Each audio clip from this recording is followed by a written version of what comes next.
Para sa mga OFW, sa mga bayani, sa mga bagong bayani ng Pilipinas ngayon, mga OFW, I believe you guys are sacrificing your time and your efforts na malayo sa pamilya para lang kumita ng pera. Pero now, what if halimbawa masabi ko sa inyo na through real estate, kaya nyo actually na umuwi ng Pilipinas at magkaroon ng sustainable income. So yan yung pag-uusapan natin. Paano kumita ng millions through Airbnb. Alright? I believe most of you guys have lots of questions in your mind right now. Number one siguro, ang isang question dyan is, magkano kaya yung kapital? Magkano ang kailangan ko ilabas? Ang Airbnb, ibig sabihin yan, kailangan ko ng kondo. Magkano ang kondo? 5 million, 6 million. So ibig sabihin, pang mayaman lang to, hindi ako pwede dito. Tama? So that is one question. Or pwedeng question din yan, siguro, okay, meron namang hindi spot cash na payment, pwedeng hulugan yung payment ng property. So ibig sabihin kung hulugan yan, ibig sabihin ang liit na lang ng income ko dahil binabayaran ko yung property. So ibig sabihin wala din masyadong profit. So that's another question. Siguro isa pa is kailan ang returns or kailan mababawi yung capital ko? Magkano yung total na capital na kailangan ko? Baka hindi para sa akin to. Now, kung yan yung mga nasa isip nyo ngayon, you are actually at the right webinar. So, papaliwanag ko sa inyo kung bakit hindi pang mayaman lang ang negosyong Airbnb.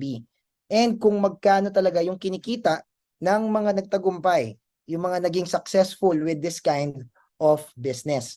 So, konting paliwanag lang tungkol sa mga mapag-uusapan natin ngayon. Ang ipapakita ko sa inyo are actual. Ibig sabihin ng actual, tunay.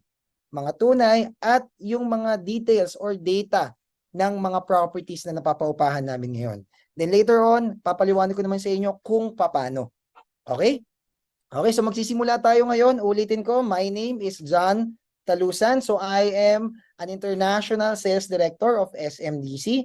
Also a businessman. I'm handling lots of business already. Investor of some businesses na kilala at malalaki sa Pilipinas. I already studied lots of businesses. Alam ko na din kung paano gumagalaw ang pera ngayon sa Pilipinas.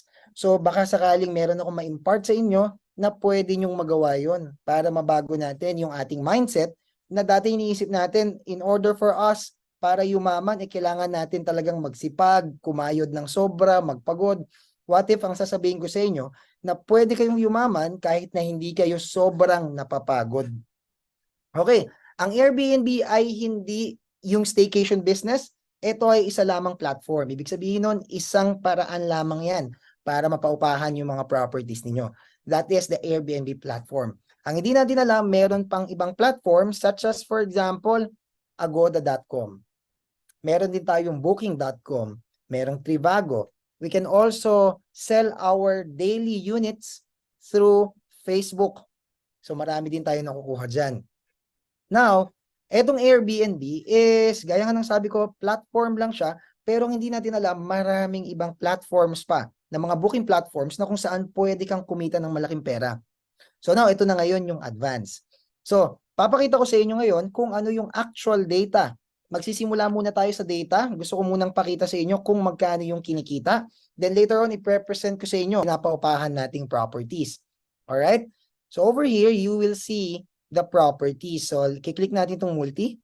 So, right now, this is your staycation. Over here, on the left side, you'll see all the properties that we are managing. So, yan yung mga names ng mga properties.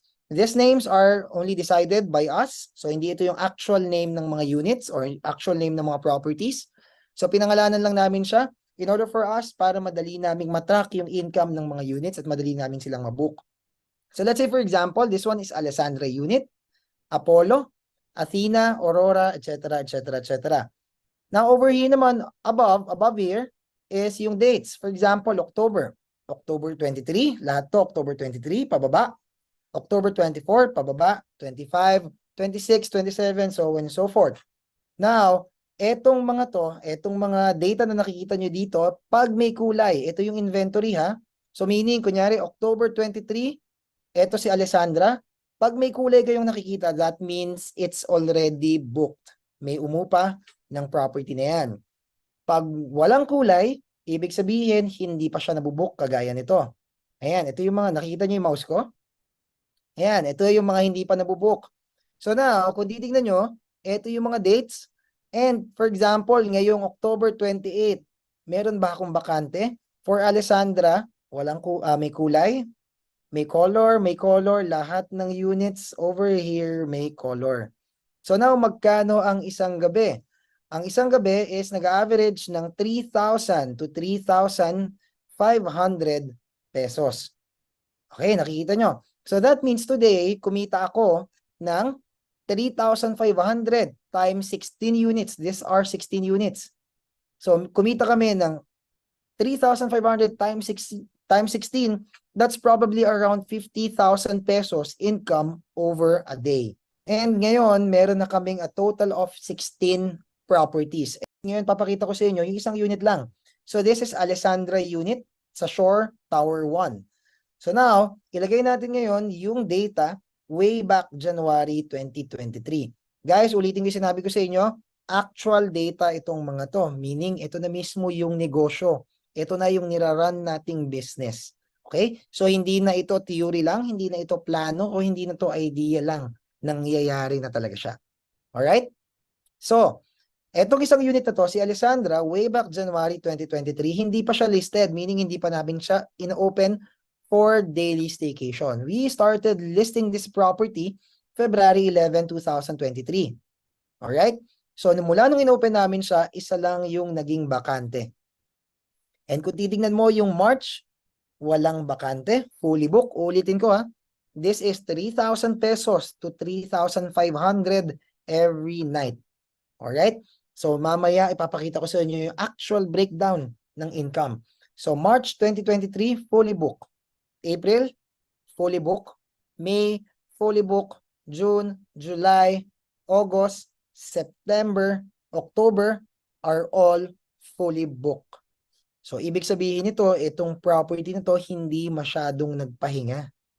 Wala masyadong pahinga. Kung meron man pa isa-isang araw. Imagine from the day that we opened this property, February 11, we only had one vacant nung February. Walang vacant hanggang June. Yung June, nagkaroon ako ng isang vacant. July, wala. August and September, October, wala. So meaning, yung 10 months na yon, 2 araw lang yung naging bakante. Wala pa tayo sa November, pero I already have 50% bookings for November.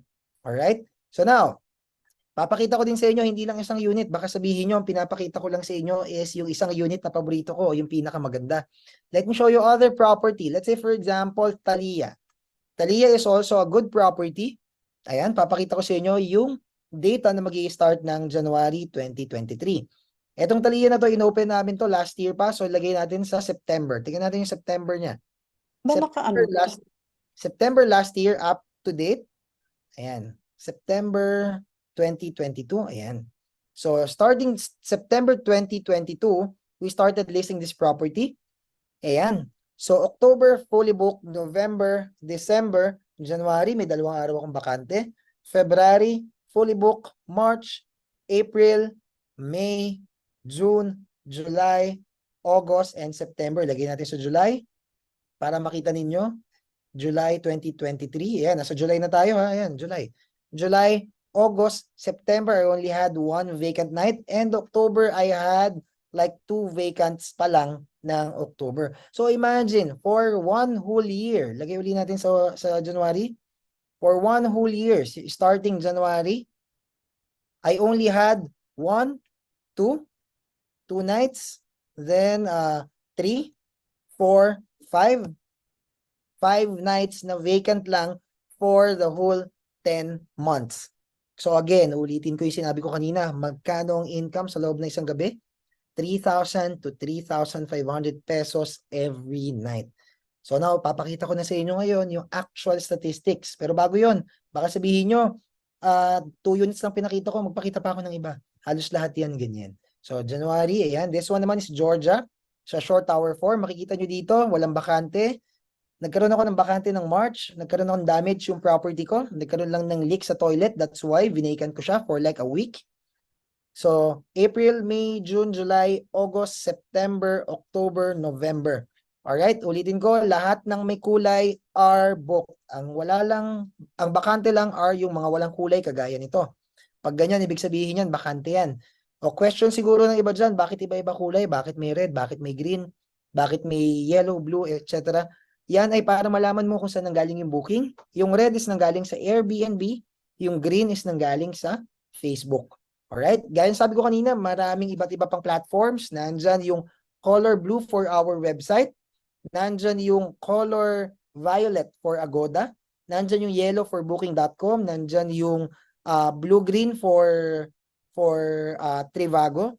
So, pero kung makikita nyo, walang ibang ganong kulay. Bakit? Ibig sabihin nun, hindi ko sila ginagamit. Pero, kung titignan nyo yung aming bookings, laging fully booked. What more kapag ginamit ko na yung ibang platforms pa? These are only Facebook and Airbnb. Yun pa lang yung platforms na ginagamit ko. Meaning, anong ibig sabihin? Bakit ko sinasabi sa inyo? Ibig sabihin nun, malaki pa yung opportunity na hindi namin kinukuha, pero fully booked na kami. Nakukuha nyo? Now, let me show you the actual statistics. So, this is the statistics. Makikita nyo dito yung kinikita sa loob ng isang buwan. Okay? So, ilagay natin, let's say for example, huwag na natin masyadong palayuin, ilagay natin sa July 2023 kung magkano yung income. So, makikita nyo over here, yan, pinilter ko ng July 2023 hanggang July 2023 for all properties. All accommodations, 16 units. So, magkano yung kinita ng 16 units na yan sa loob ng July? That is a total of 1.4 million pesos sa loob ng isang gabi. That is one night only. 1 month only. Isang buwan na income lang yan ng mga properties. Ito ngayon yung transaction history. Magkano yung nire-remit ni Airbnb sa amin araw-araw. So, total paid out na namin for this year is 6.2 million pesos. Mind you guys, itong 16 units na to, hindi lahat nag-start ng January. Nung January, 8 units lang yan. Pero dumami ng dumami. So let me show you sample first. Ang isang property ng SMDC located sa Mall of Asia. One sample is S Residences. Malapit sa MOA to. As in malapit sa MOA Arena, malapit sa IKEA, malapit sa mga lugar na yan. Now, property price halimbawa is 6.6 million pesos. Now, sabi natin, Sir John, ang mahal naman pala. Kailangan ko makabayad ng 6.6 million pesos bago ako mag-start magpaupa. Actually, dyan po tayo nagkakamali. Yan siguro iniisip natin na ang Airbnb business is malaki ang kapital. What if sabihin ko sa inyo na ang total capital lang is a total of 5% of the total amount. Later on, i-breakdown ko kung magkano yung total capital. Pero in order for you guys to turn over the property, meaning bago nyo makuha yung susi, kailangan at least 5% mabayaran natin ng total amount. So kung ito yung total amount, ito yung 5%. So 5% is 325,000 pesos. Then, ang payment term natin is rent to own. Si SMDC, nag-o-offer po ng mga rent to own properties. Etong rent to own properties ito, meaning pagkabayad mo ng 5%, ito po yung 5% natin, pagkabayad mo ng 5%, bigyan mo kami ng 2-3 buwan bago ma-turnover yung unit mo. Then, ito na lang yung monthly mo sa loob ng 47 months. It's a total of 5 and 10%, that's total of 15% total payment in the span of 48 months. So, meaning, 325,000 pesos yung spot down payment. Bigyan mo kami ng ilang buwan, ang monthly mo is 15,000 pesos. That means, nagagamit na natin yung unit, napapaupahan na natin yung unit mo na habang binabayaran mo pa rin yung down payment. So, down payment mo is 15,000 pesos, pero gamit mo na yung property, magkano ulit yung kinikita ng mga units kanina? Around 90,000 pesos on an average. So, pwede umabot ng 70,000. So, later on, I'll show you the actual breakdown kung magkano yung pwede natin kitain.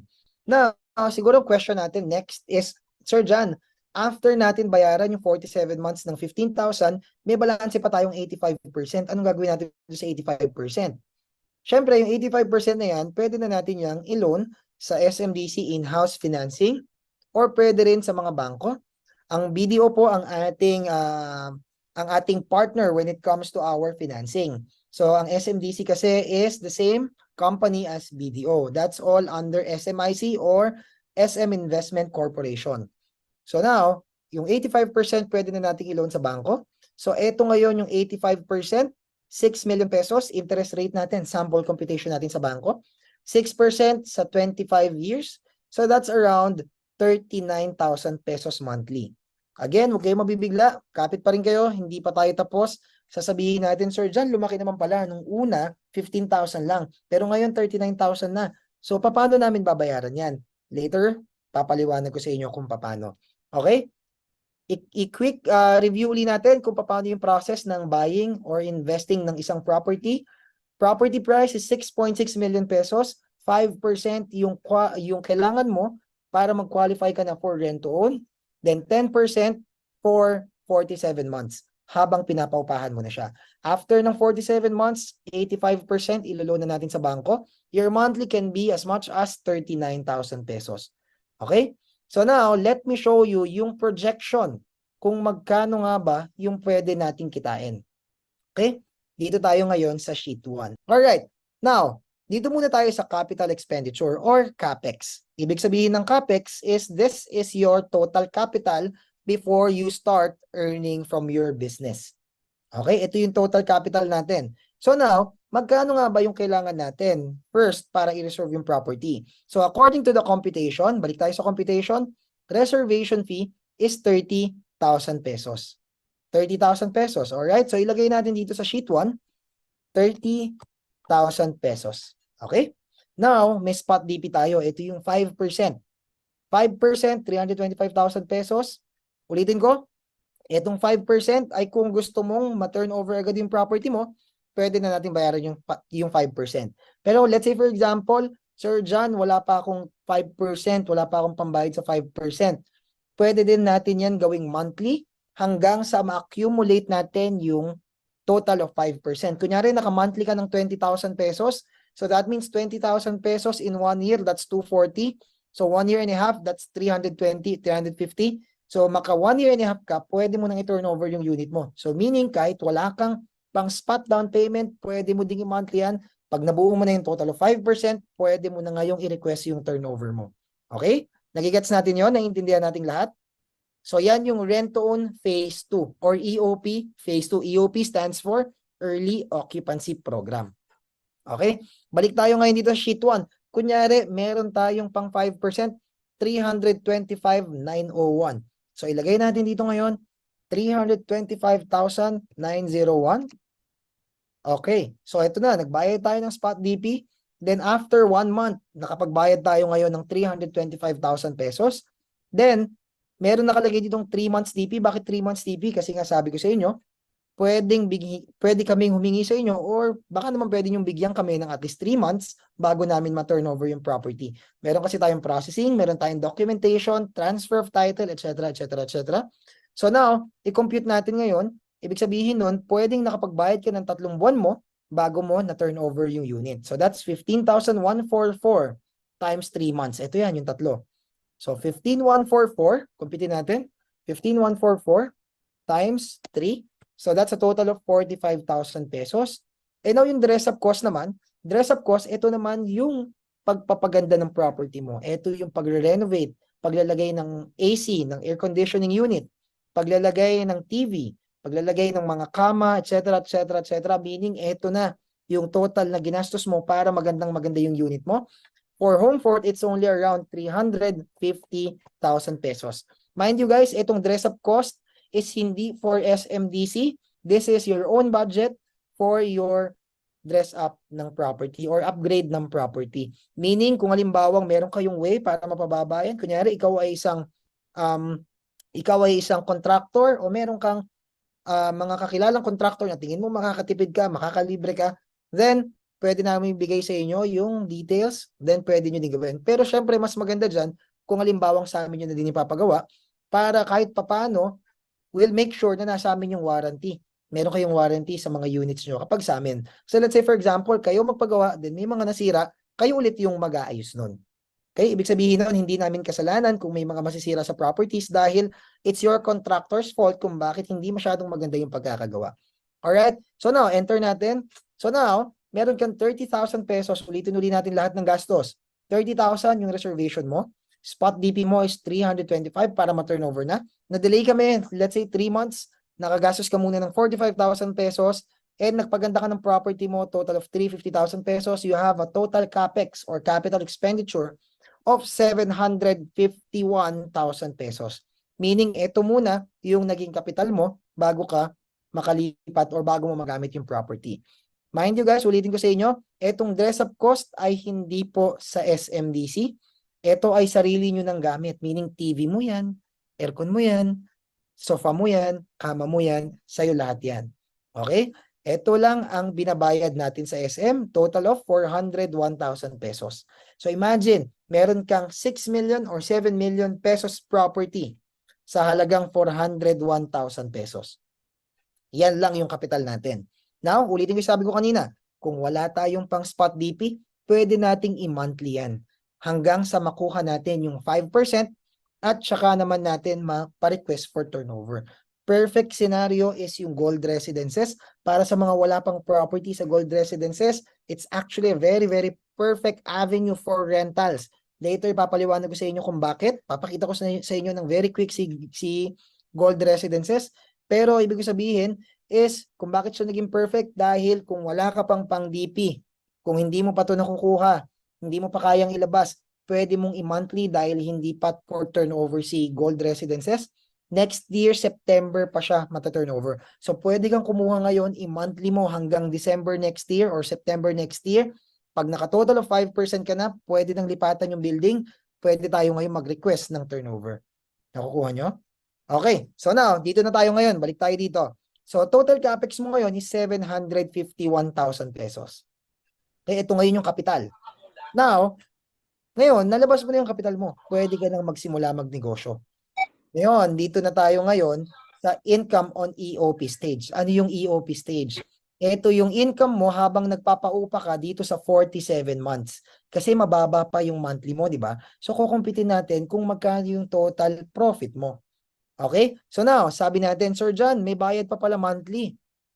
Okay, what if sabihin ko sa inyo na hindi talaga kayo magbabayad monthly? Bakit? Sino magbabayad ng property nyo?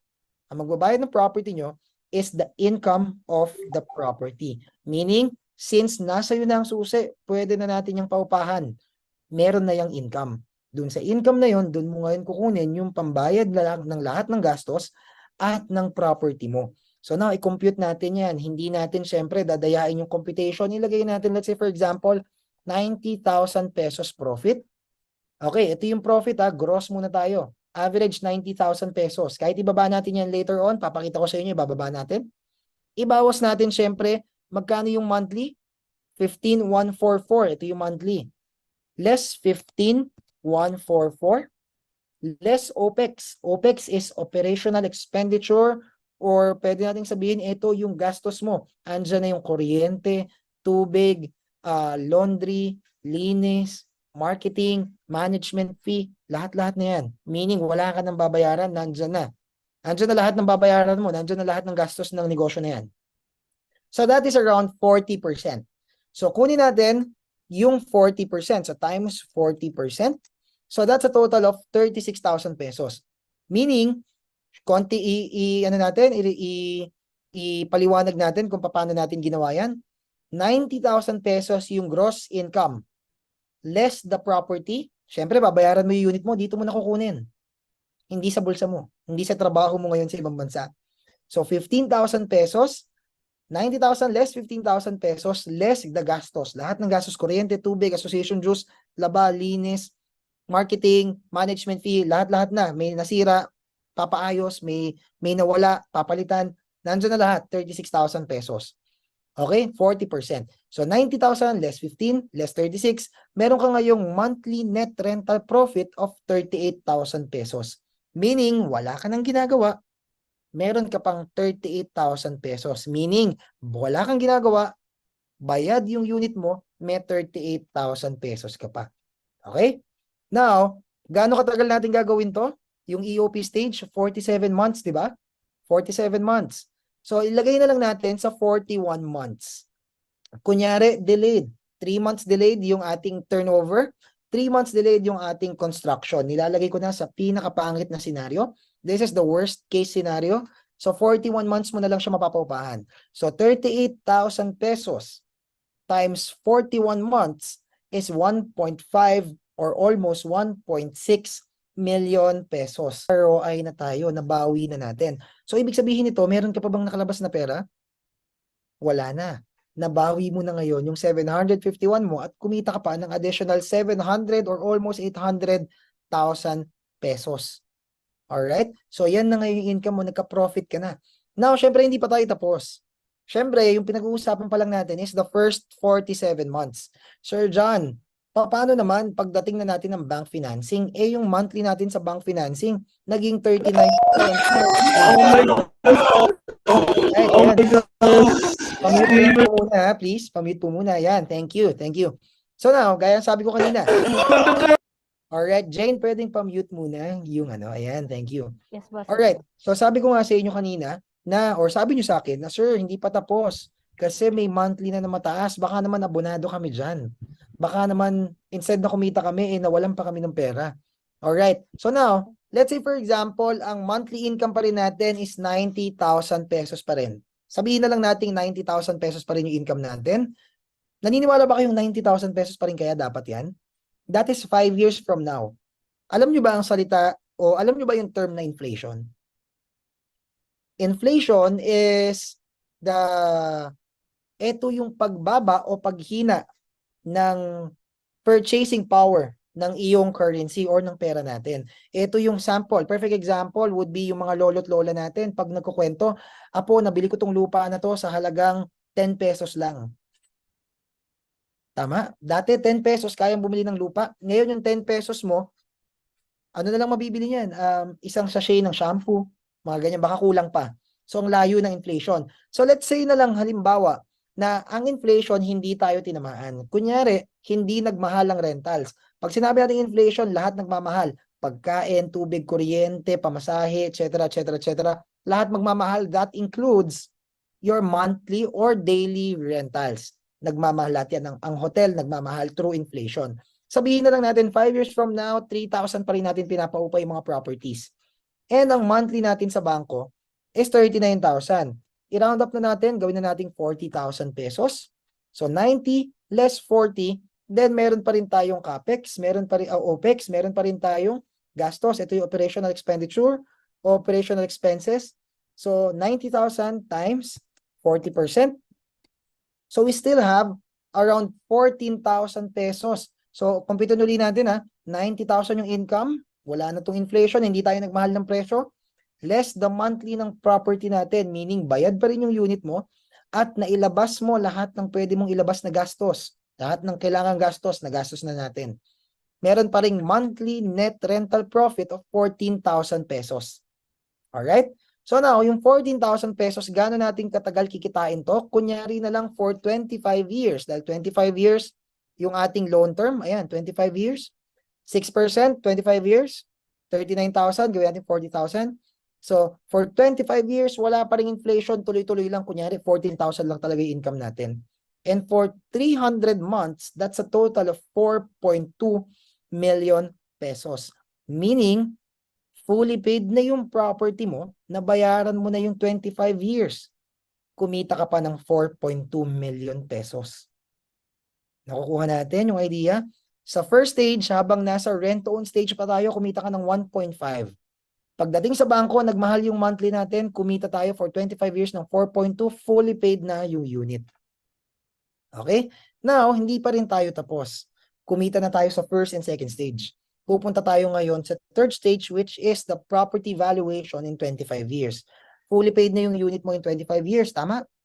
Sabihin na lang natin na nag-appraise or nag-appreciate yung value ng property mo ng 5%. Naniniwala ba kayo na ang mga bahay, lupa, kondo tumataas habang tumatagal? Naniniwala kayo doon? Mga nasa magkano kaya? Tingin nyo. Ang ilang percent kaya ang appreciation ng property value in a year? Halimbawa sa Metro Manila. Jane, magkano kaya tingin mo yung tunay? Jane, magkano kaya tingin mo? Hello, sir. Yeah. Oo, yung tunay. Wag muna tayo Conservative figure, sir, 10%. 10%. Conservative na yung 10%. Meaning, yung property value mo ngayon, pwedeng umakyat ng 10% sa loob ng isang taon. Kunyari, may unit ka na 1 million pesos, para lang madali kumpitin, 1 million pesos, madadagdagan ng 100,000 pesos. So magiging 1,100,000 pesos sa loob ng isang taon. Yan yung conservative. Pero gaya nga ng sabi ko sa inyo, gawin natin, papangitin natin yung senaryo. Kunyari na lang 5% lang yung kinikita or ina-appraise ng value ng unit mo. 5% lang. Kunyari na lang. Kunyari ganun kapangit ang MOA, ganun kapangit ang Metro Manila at ganyan lang yung appreciation. And 25 years kang nag-antay. 25 years na fully paid mo yung property mo. So that's a total of 125% property appreciation. So ibig sabihin nun, yung property na binili mo 25 years ago ng 6.6 million pesos, pwedeng maging 15 million pesos. So yan ay through the property appreciation. Now ang question, ikaw ba yung nagbayad ng 6 million pesos? O ikaw ay nagbayad lamang ng 751,000 pesos? So ngayon gawa tayo ng summary for our investment. Okay? I-summarize natin. So let's say for example, ayan, investment summary, total capex. Ang total na gastos natin, total capital natin is 751,000 pesos. Okay? Pagdating sa EOP, ito na yung rento, nagpapaupa na tayo, kumita na tayo ng 1.5 million pesos. Pagdating naman sa bank financing, kumita tayo ng total of 25 years ng 4.2 million pesos, bayad na yung unit.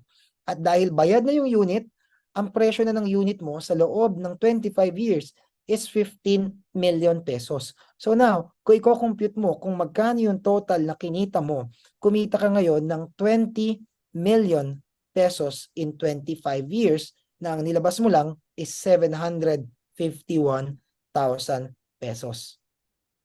That is a total of 2,669% total capital growth. Hindi kayang ibigay sa atin ng kahit anong negosyo yan. Bakit? Siguro baka may ibang negosyong kayang gawin yan pero mataas ang risk. But for real estate, wala to masyadong risk. Bakit? Dahil at the end of the day, this is your property. This is your condominium. You can sell it anytime. You can use it anytime. Pwede mong ipamana sa mga anak mo. Pwede mong ipamana sa mga apo mo. Pwede mong ibigay sa mga magulang mo as their retirement home, sayo yan. Mapaupahan man yan o hindi, sayo pa rin yan. So that's why this business model has no actually risk na mapupunta sa inyo. So this is around 20 million pesos capital growth. Now, paano kung sabihin ko sa inyo na itong 20 million na to, in 25 years, kaya mong gawing 100 or 200 million pesos yan kahit na hindi ka na magdagdag ng kapital. Paano? Kailan ka naka-ROI? Sabi ni Maine kanina, naka-return na tayo o naka-ROI na tayo, nakabawi na tayo para sa mga kababayan natin na para mas madali maintindihan. Nakabawi na tayo way back 1 year and a half pa lang tayo nag-open ng business. Paano kung halimbawa, nung nakuha mo na yung 751,000 pesos mo, nabawi mo na yung 751 mo, isang taon at kalahati, gawin na natin 2 taon, nakabawi ka na ng 2 years. What if yung 751 na nakuha mo na ulit, pinambili mo ulit ng pangalawang unit? Dalawa na sila ngayong kikita.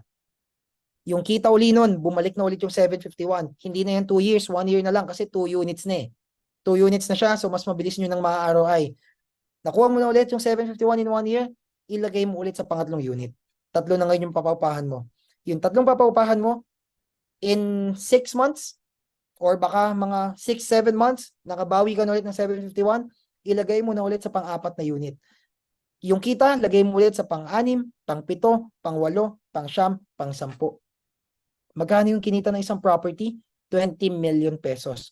What if you have a total of 10 properties na may potential of 20 million pesos income in 25 years?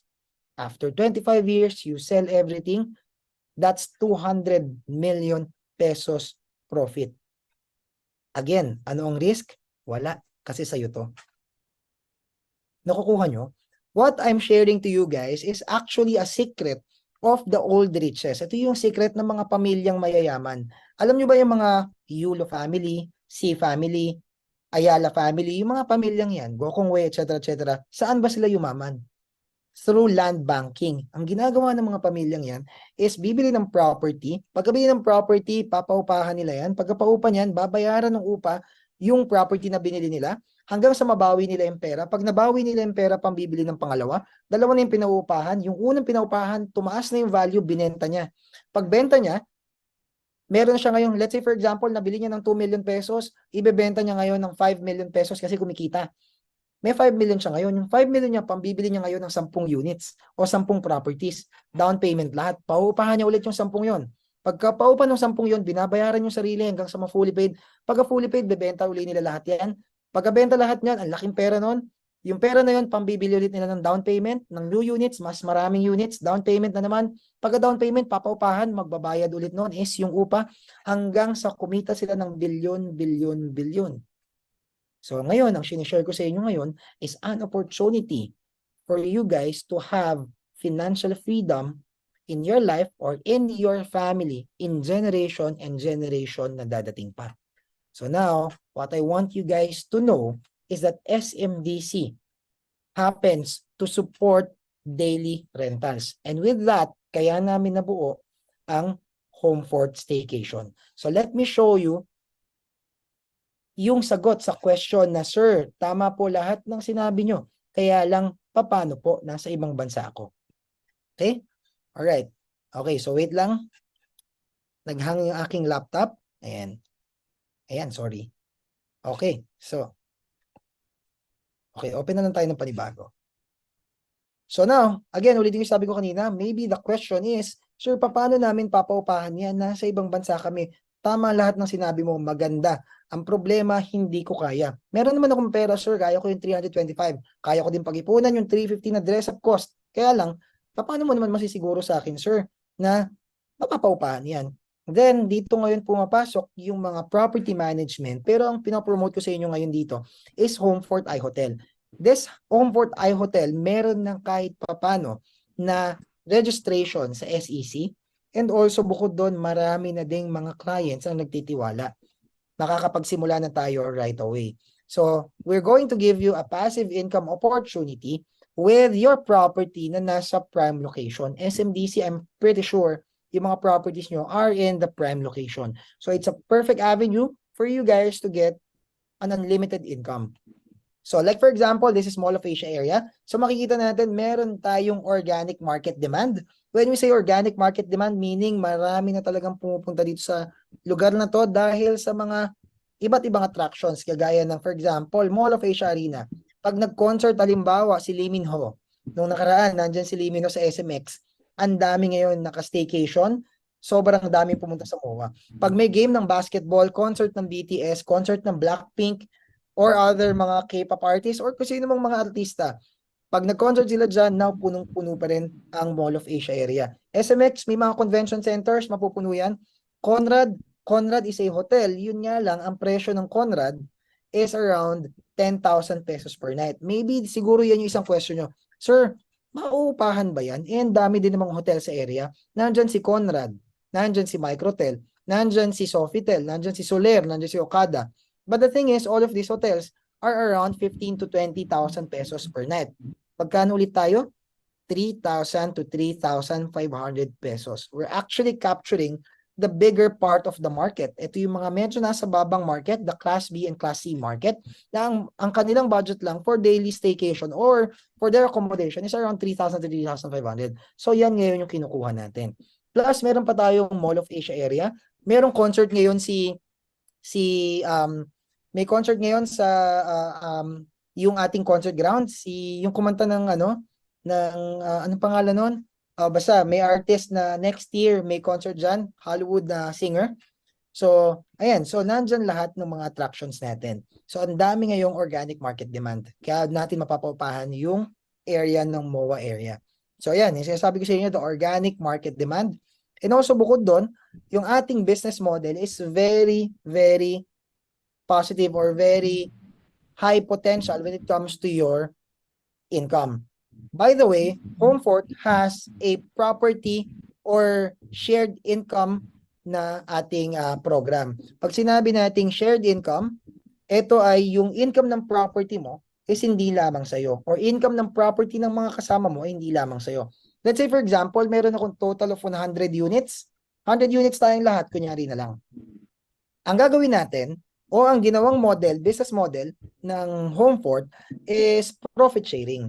Ibig sabihin nun, pag mahina yung kita mo o mahina yung rentals ng unit mo, kahit 2 gabi ka lang naupahan ngayong buwan, malaki pa rin yung income mo. Kasi pwedeng sa'yo, 2 araw lang, pero yung iba, fully book. So lahat ng income na yan, ipagsasama-sama natin sa isang income, sa isang pool of income, pool of funds, ibabawas natin lahat ng gastos, lahat ng kuryente, tubig, OPEX, then tsaka natin ngayon i-divide to all the unit owners. So ibig sabihin nito, hindi magkakaroon ng favoritism when it comes to our investors. Baka kasi sabihin halimbawa ni Justin, Sir, bakit yung unit ko 3 lang yung umupa? Bakit yung kay Jane 25 nights? Bakit yung kanya malaki income, sa akin maliit lang? 'Di ba? Or pwedeng sabihin ni Jane na, Sir, bakit yung gastos ng akin malaki, yung kanya konti lang yung umupa, pero sa kanya marami umupa, pero pantay kami ng gastos. So ngayon ang gagawin natin, lahat ng income ng units na to, lahat ng booking, hindi na mamimili yung mga guests natin dahil pare-parehas lang yung itsura ng unit, parang hotel mismo, hindi naman tayo namimili ng ating mga kwarto. Kunyari, sabihin pa, pag nag-book ba kayo sa hotel, sasabihin ba natin, gusto ko yung 5th floor, unit 71. Hindi naman ganun, di ba? So normally, pagbigay sa atin ng card, pupuntahan natin yung kwarto, yun na yun. So technically, we are building our own hotel. So kung magkano man yung kinita ng buong company, i-divide siya sa lahat ng investors. Pantay-pantay yung income ng lahat, walang favoritism, lahat ng investors natin kikita. So ito ngayon yung business model na naisip namin for everyone na magkaroon ng magandang capital growth.